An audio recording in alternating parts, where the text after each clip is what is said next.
Assalamualaikum warahmatullahi wabarakatuh.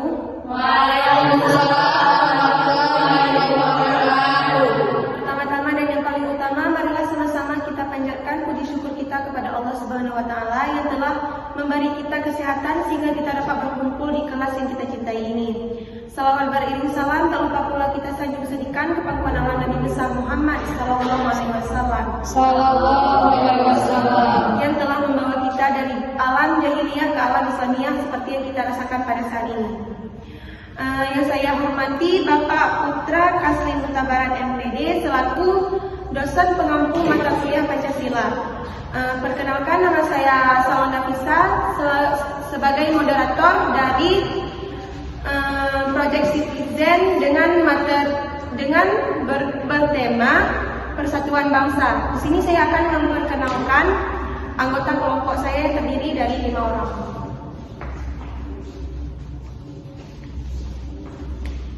Di sini ada pemateri 1 bernama Syifa Waskia Putri, pemateri 2 Zalfa Zahia Putri Fikarika, pemateri 3 Inta Lutfia Anissa, pemateri 4. Kami akan mempresentasikan tentang persatuan bangsa. Baik, di sini pemateri 1 akan menjelaskan tentang masalah dari materi kami.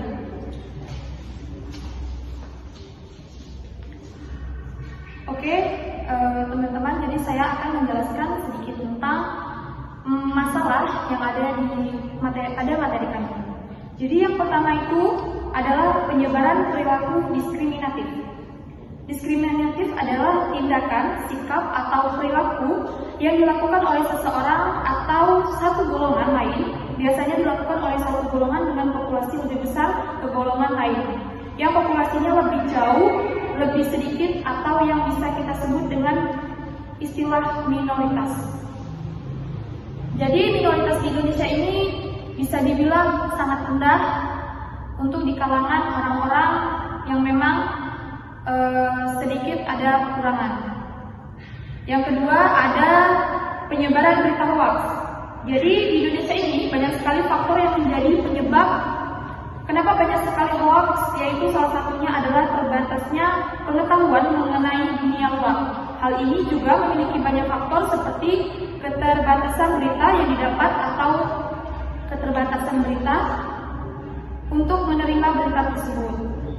Dan yang ketiga, melemahnya nilai budaya bangsa. Makin lama kita lihat nilai budaya bangsa di Indonesia ini semakin melemah akibat kuatnya pengaruh dari budaya asing yang tidak sesuai dengan kepribadian bangsa, baik melalui kontak langsung maupun tidak langsung. Judul terakhir, kesenjangan pendidikan. Kondisi ini ketidakmerataan lulusan pendidikan suatu daerah, penyebabnya aksesibilitas dan pendidikan yang berbeda, kualitas pengajaran yang kurang, kesenjangan gender, perbedaan kualitas pendidikan antara sekolah negeri dan swasta. Oke, itu aja yang bisa saya sampaikan dari materi masalah ini.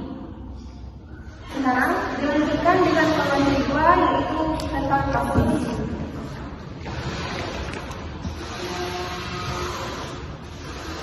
Baik, saya akan sebagai pemateri kedua akan membacakan tentang kasus.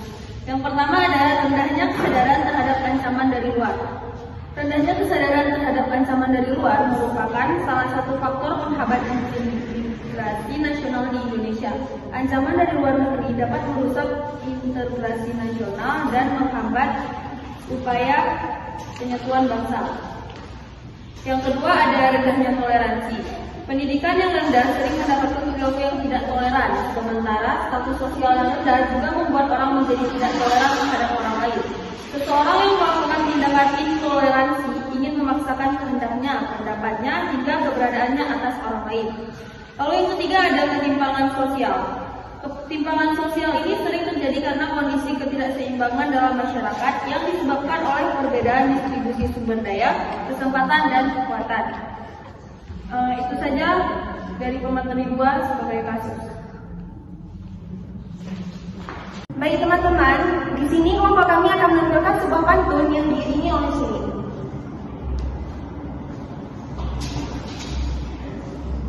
Sila 1, rajin beribadah. Sila 2, peduli sesama. Sila 3, cinta tanah air. Sila 4, itu musyawarah. Sila 5, adil gotong royong. Kerjasama juga hidup hemat. Mari kawan, kita amalkan dalam kehidupanmu sehari-hari. Dalam kehidupanmu sehari-hari. Baik, setelah penampilan pantun tadi, kami akan melanjutkan presentasi kode citizen penyelesaian yang akan disampaikan oleh materi ketiga. Baik, saya pemateri ketiga akan membacakan penyelesaian. Yang pertama, rendahnya kesadaran terhadap ancaman dari luar. Rendahnya kesadaran terhadap ancaman dari luar dapat diwujudkan dalam sikap masyarakat yang tidak menyadari bahwa gaya asing untuk Indonesia dapat mengancam persatuan bangsa.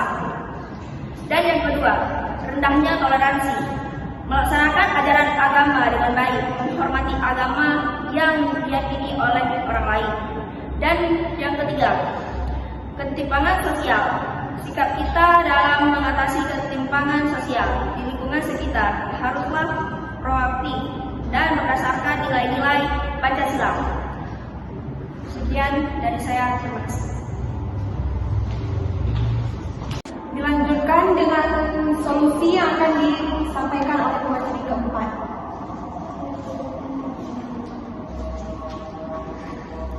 Di sini saya akan menyampaikan 3 solusi. 1. Meningkatnya kesadaran terhadap ancaman dari luar melalui pendidikan yang membahas pentingnya kewaspadaan terhadap ancaman global seperti terorisme, perubahan iklim, dan ancaman keamanan siber. 2. Dialog antar masyarakat dan meningkatnya kerjasama, mengadakan dialog lintas budaya dan antar agama untuk membangun saling pengertian dan mengurangi prasangka. 3. Pembangunan ekonomi yang adil. Memperkenalkan kebijakan ekonomi yang lebih adil dan inklusif seperti program kebudayaan ekonomi bagi masyarakat miskin. Jadi pengembangan infrastruktur daerah tertinggal dan meningkatnya akses pendidikan untuk semua lapisan masyarakat. Mungkin hanya ini saja dari pemateri 4. Terima kasih untuk materi keempat. Demikian presentasi dari kelompok kami. Saya sebagai moderator minta maaf bila ada kesalahan dan kekurangan. Wabillahi taufiq wal hidayah. Wassalamualaikum warahmatullahi wabarakatuh.